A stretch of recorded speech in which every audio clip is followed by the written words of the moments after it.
following up on fleeing and attempting to loot. That officer in particular went on bereavement leave and has been gone. Got back to work today, and under their sergeant's direction, they reviewed the body-worn camera to verify that's who it was in fact. They verified it was, and I'll give you his information in a minute. But so they came up to the area where they know he resides in this area. They came up to see if they could locate him. Two of the sergeants were up here, and they actually made contact. They saw him. One of the sergeants followed him down to about the 14,000 block of Gossett Street. The suspect at that point backed his vehicle kind of up next to a trailer and up to a fence, and had a little gap behind it, but he backed in. The sergeant pulled up to make contact. When he made contact, he got out of the car and said, "Hey, show me your hands," multiple times. Put your hands out the window multiple times. The suspect then proceeded to reverse the vehicle against the commands. He reversed his vehicle a few feet back. The sergeant was giving him more commands: stop, stop, don't do it, don't do it. The suspect then puts it in drive and accelerates toward the sergeant. The sergeant engaged him, shot multiple times with his pistol, and the suspect continued on past him and rolled to a stop. They continued to give commands for him to get out of the car. He finally gets out. He goes down on his hands and knees. He's crawling, bleeding, and they're trying to get him to go to the ground fully so they can render aid. And all he wanted to do, he kept saying, "I'm dying." They're like, "Listen, go to the ground. We'll give you some. We need to help you. Go to the ground." And then he started asking some of the citizens in the area for a cigarette.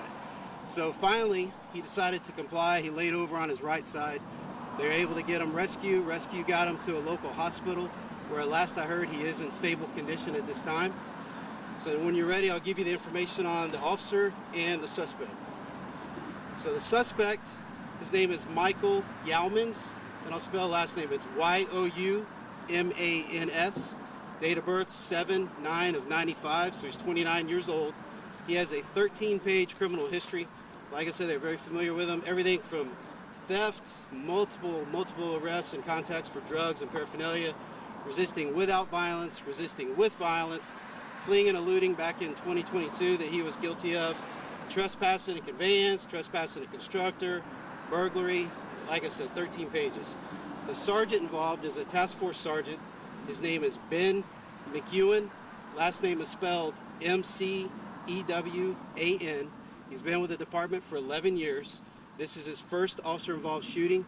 His ID number is 68599. This is our first officer-involved shooting of this year. At this point, state attorney's on scene doing their investigation. And at this time, we can take any questions you may have. So to clarify, he backed up to prepare to accelerate? Is that what it was? I don't know what his intentions were, but he backed up a few feet, I'll say. And then at that point, you can see when the video comes out, he turns the wheel. You can see the tires turning, which is where the sergeant starts saying, "Don't do it, don't do it." And then he puts it in drive, comes at him as he's yelling, "Stop." The sergeant actually takes a couple steps back as he can as he's engaging him. So I don't know what his intentions were backing up, but he definitely did a couple feet. Was the sergeant the only one there at the time? He was. Was there anyone else in the vehicle? Nope, nobody else in the vehicle. Did the officer sustain any injuries, though? No, just shaken up. Obviously, very, very scary situation. So just shaken up. Is it a body cam video of this? Or? Yes. Can you also talk a little bit back? I think you said a week ago officers were conducting a traffic stop at this same interview. It was, yep. Kind of go over that just a little bit. So I don't know what the reason was. They did a traffic stop on him for whatever the reason was, whatever the infraction was. They made contact with him at the driver's window, got all the way up to talk to him. They were right, closer than I am to you, and then he accelerated away. They didn't chase him because it wasn't anything that we would pursue for. So that's why they were going to seek a warrant on it, and they ended up doing PC because the officer's been off. So that's what the charge was, fleeing and eluding. That was a week ago, and then today, that's when the sergeant saw the same. Correct, because the officer that was involved in last week was on bereavement leave. Okay. Came back today. They wanted to review his camera to verify that it is exactly who it was, and it was. So they were just following up today. And the suspect tonight, did he appear to have any drugs on him? Was he? I don't have any of that information. So. Yeah, they're still gonna. I mean, this is a crime scene.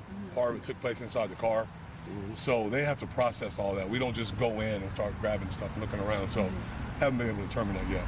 Do we have an idea on how many shots were fired? It's approximately 5, but And where? it hit the windshield where he was coming out. It hit the windshield and then right on the front A-pillar. I think he was struck a couple times in the face and maybe the shoulder, but I don't know any more than that. Are his injuries critical? He's stable right now. He's talking at the hospital. He literally asked for a cigarette. I mean, multiple times. Yeah. All right, thank you, Chief. All right. Sheriff. Thank y'all.